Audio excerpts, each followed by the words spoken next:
आम्हाला हे ईव्हीएम द्वारे झालेलं मतदान मान्य नाही, आम्हाला बॅलेट पेपरद्वारे मतदान घ्यायचं आहे। लोक सर्व ठाम होती, सर्व महाराष्ट्रातून प्रमुख मीडिया या ठिकाणी आलेले होते आणि या ठिकाणी काही जरी झालं तरी आम्हाला या ठिकाणी मतदान करायचं होतं।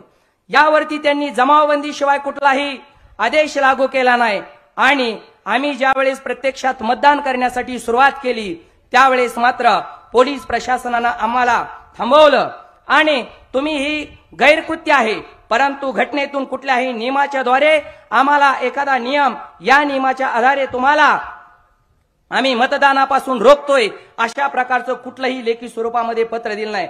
परंतु आमच्या गावाने त्यावेळेची जी भूमिका होती ती जर आम्ही मतदान करत असेल तर आम्ही कुठलीही तयारी करत होतो, परंतु महिलांनी सर्व संतप्त प्रतिक्रिया व्यक्त केल्या होत्या आणि त्या सर्वांनी आम्ही मतदानच करणार ठाम असं होतो। त्यावेळेस मात्र पोलीस प्रशासनाने आमचं मतदान रोखलं आणि आम्हाला लेखी कुठलंही उत्तर दिलं नाही। राम सातपुते यांनी झालेल्या कामाचं बोलायचं आणि मी प्रत्येक ठिकाणी येऊन दाखवायचं, त्यांचं पॉम्पलेट आहे, त्यांनी सांगितलेली यादी आहे माझ्याकडे आहे, त्यांनी हे काम माझं झालंय म्हणून दाखवायचं।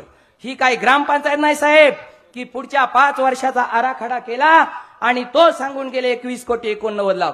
त्यांची कामं एवढी या गावामध्ये झालेली नाहीत। जे देवस्थानचं या ठिकाणी सांगतात मी या वशा मारुती मंदिराचं या ठिकाणी उद्धार केला, त्या ठिकाणचा असणारा सुरुवातीचा प्रस्ताव हे या ठिकाणी आपण जर पाहिलं तर ते आज व्यासपीठावरती रामहरी रुपनवर आहेत, ते आमदार असताना त्यांनी ते काम केलं होतं आणि त्यांनी दिलेल्या प्रस्तावावरती जर मंजुरी आली आणि तुमच्या काळामध्ये ते जर काम झालं आणि त्याचं तुम्ही श्रेय घेत असाल तर यासारखा महाराष्ट्रामध्ये या ठिकाणी दुर्दैवी बाब नाही। परंतु ही लढाऊ भूमी मार्कवाडीची जनता क्रांतिकारक आहे, काही जरी झालं तर आम्ही मागे हटणार नाही आणि तुम्ही सर्वजण आम्हाला साथ द्यावी। आमचा आक्रोश हा दिल्लीपर्यंत पोहोचला पाहिजे, सर्व जनतेबरोबर आम्ही आहोत आणि तुम्ही आम्हाला न्यायदान द्याल एवढीच अपेक्षा व्यक्त करतो आणि सर्व ग्रामस्थाच्या वतीनं या ठिकाणी आपले आभार मानतो आणि या ठिकाणी मला बोलण्याची संधी मिळाली याबद्दल सर्वांचे धन्यवाद मानतो। जय हिंद, जय महाराष्ट्र।